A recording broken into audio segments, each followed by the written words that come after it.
Alors, bonjour, Madame Francine Audette, des Filles d'Isabelle d'Asbestos. Vous êtes avec nous aujourd'hui parce que vous travaillez avec le Cercle de Saint-Aimé pour l'inscription des gens pour le panier de Noël. Alors, comment ça va, les inscriptions? Ça va rondement? Ça va bien, mais il reste seulement une semaine pour pouvoir venir s'inscrire, jeudi et vendredi prochain, au sous-sol de l'église Saint-Isaac, entre 9h30 et 16h30. OK. Il y a des bénévoles qui accueillent les personnes qui ont besoin. C'est pas nécessairement, ça peut être, c'est pas des gens nécessairement sur l'aide sociale, c'est faible revenu et on ne juge pas personne. Vous apportez une preuve de résidence, soit un reçu de logement, le bail, ainsi que le relevé de la caisse, parce qu'on veut voir toutes les preuves de revenus que vous avez, l'aide sociale, le travail, les pensions, on veut tout voir ça. Les allocations familiales, souvent les gens ne savent pas les montants. Donc, avec le relevé de la caisse, bien, on voit toutes les données qu'on a besoin. Fait que comme ça, là, on est sûr et certain là, que les argents vont vraiment pour les personnes qui en ont besoin à ce moment-là. Effectivement, cette année, il a fallu se réinventer. Les inscriptions vont bien dans les villes. On couvre toute la MRC pour prendre les inscriptions et on les transmet dans les villes qui font eux autres mêmes le panier. Moi, je fais les paniers pour Asbestos seulement, mais on retransmet là, aux personnes concernées les demandes qu'on a reçues. Oui. Alors là, les inscriptions, on les fait jusqu'à vendredi cette semaine, vendredi le 4 décembre. Jusqu'à 16 heures, vous m'avez dit. 16h30. 16h30 qu'on peut aller s'inscrire. On peut aller s'inscrire au sous-sol de l'église Saint-Isaac-Jogues. Donc, c'est là qu'on va. Alors, si on sent qu'on est dans le besoin, là, faut pas se gêner, là, il faut y aller, puis il faut aller s'inscrire. Faut pas rester là sans panier de Noël ou sans nourriture là, pendant le temps des fêtes. Là. C'est trop cruel. C'est trop cruel, puis c'est certain que c'est humiliant d'aller faire une demande.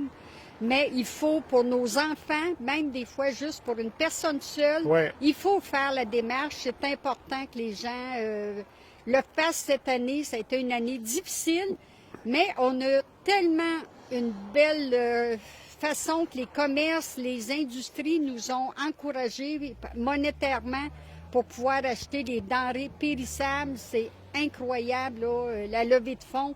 Que j'ai un bénévole extraordinaire là, pour aller chercher des levées de fonds. Puis, pour Asbestos, en tout cas, on devrait bien s'en sortir. On peut-tu le nommer, notre bénévole extraordinaire? Ah, je peux le nommer. C'est François Charbonneau. OK, donc il fait un merveilleux travail. On le félicite.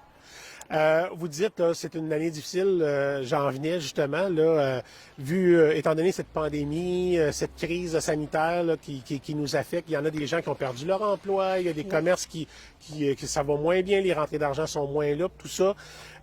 Est-ce qu'on a une année avec une inscription record à ce moment-là, ou est-ce que on peut dire que c'est semblable aux années? C'est semblable, mais il y a beaucoup de personnes nouvelles qu'on ne connaissait pas.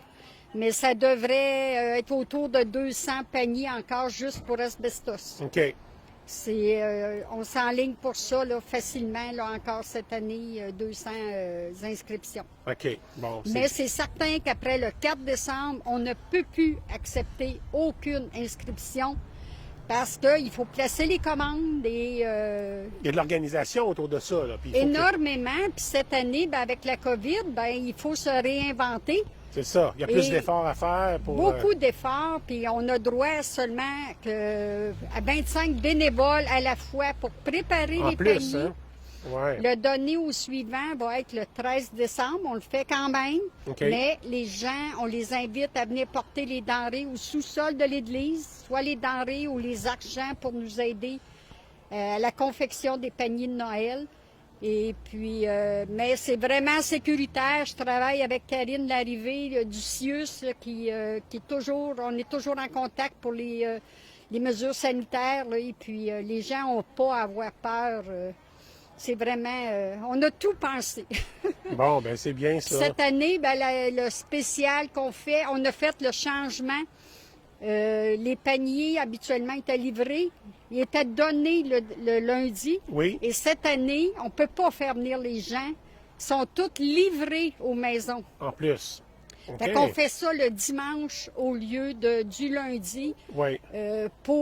Parce qu'autrement, les gens se seraient croisés, puis c'était vraiment pas possible. Là, Puis il y en a qui travaillent le lundi, j'imagine. Fait que là, le dimanche, c'est plus facile de faire la livraison, là, d'avoir les bénévoles pour faire le travail. Les bénévoles plus jeunes aussi pour aller porter les commandes. Des boîtes pesantes, des sacs pesants, c'est ça? Oui, parce qu'ils vont être quand même assez bien garnis encore cette année, comme par les années passées. Mais tant mieux. On est bien content d'avoir des gens comme vous qui font ce travail-là pour le temps des fêtes, vraiment. Là. Passer Noël là, sans pouvoir manger comme il faut, alors que tout le monde a la grosse dinde, les bonnes victuailles, tout ça. Alors c'est tant mieux si les gens là, qui sont un peu plus dans le besoin là, peuvent en profiter aussi là, pendant le temps des fêtes. Donc, il ne faut pas se gêner. Si on a besoin, il faut faire appel aux filles d'Isabelle. On va vous rencontrer. On va le rementionner une dernière fois. C'est cette semaine, la dernière semaine. Jeudi et vendredi, au sol de l'église Saint-Isaac, entre 9h30 le matin et 16h30 de l'après-midi. Après ça, il va être trop tard. Après ça, il va être trop tard. Donc, allez vous inscrire. C'est très important. Il faut passer un beau Noël. Puis, on vous en souhaite un joyeux Noël et des belles fêtes. Madame Audet, puis on vous félicite pour votre travail, vous et votre équipe des Filles d'Isabelle du Cercle de Saint-Aimé. Bien, merci beaucoup.